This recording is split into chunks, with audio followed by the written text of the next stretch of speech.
So this is the brand new Samyang 85mm f1.4 Mark II. Follow on from the very highly successful Mark I version of the autofocus, which again was a follow on from the manual focus version. The first Mark I came out announced in March 2019. So this is a long and eagerly awaited lens.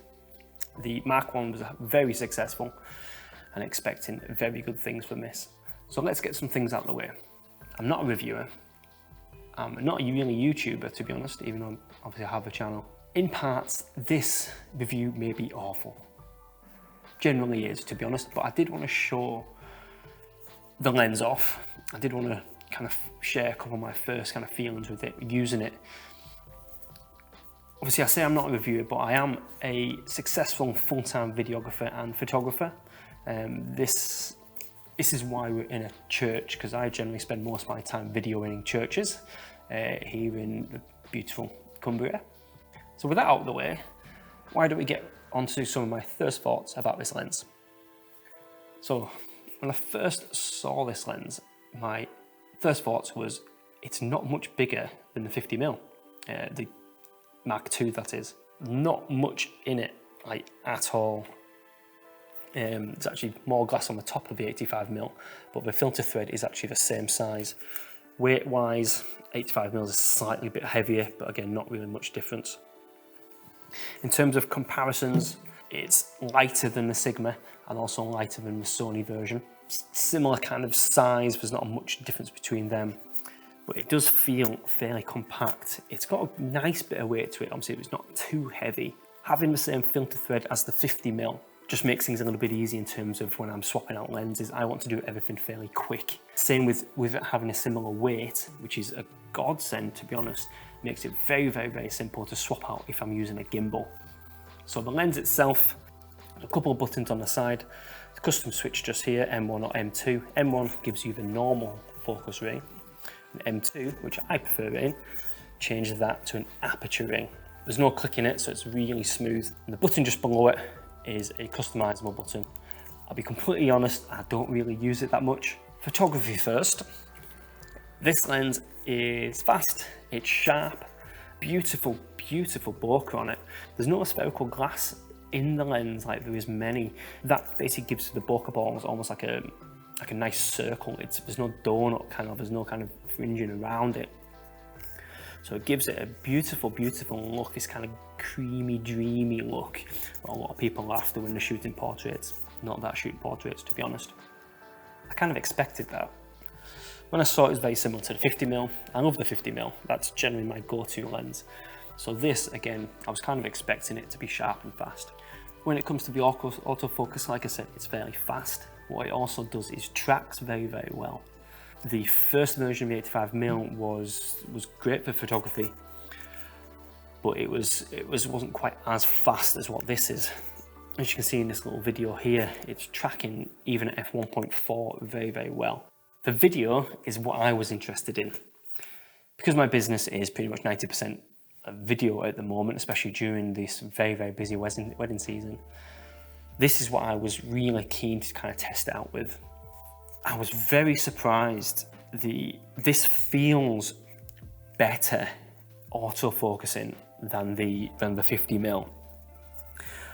I'm not quite sure if that was the lighting or the subject. It just felt a little bit tighter. It just felt like it tracked the subject a little bit nicer. It just felt everything would just kind of come together a bit better, and it almost seemed like it picked the better subject rather than what was right in front of it, which this did. I know it's kind of stupid to say, and it's probably all in my head, but this just feels just a little bit nicer than the 50mm. So overall, I think for video, I'm not that I'm going to compare it to the G Masters or anything like that, but for video, it's brilliant. Obviously with that aperture and having customizable buttons on it as well. Like I said, 50mm is one of my favorite lenses. So this paired with the 50 is just going to be an absolute godsend, especially when I'm shooting on something like the FX3 like I am now. It's just going to be gorgeous. So downsides. Well, to be honest, I'm an ambassador for Samyang. I am fairly biased when obviously speak about Samyang. I'm very proud of the company that I work with. But on the same page, I don't like to lie to people. I'm not going to say it's the greatest thing in the world. I physically can't compare it to the G Master, the 85mm G Master, or the Sigma, because I don't use them, I don't have them. I have done in the past, and when I say I don't lie, I'll be completely honest. The G Master will probably be ever so slightly sharper. It probably will be slightly faster autofocusing, but then again, it's a lot more money. We don't have any exact prices yet, so I'm not going to discuss that. But the G Master will be double the price of what this is. Is it double the quality? I very much doubt it. I mean, it's the same with the 50mm as well. The G Master 50mm, obviously the 1.2 is 1.2 compared to 1.4. But the difference in it isn't enough to warrant me spending my money on the G Master compared to the Samyang version.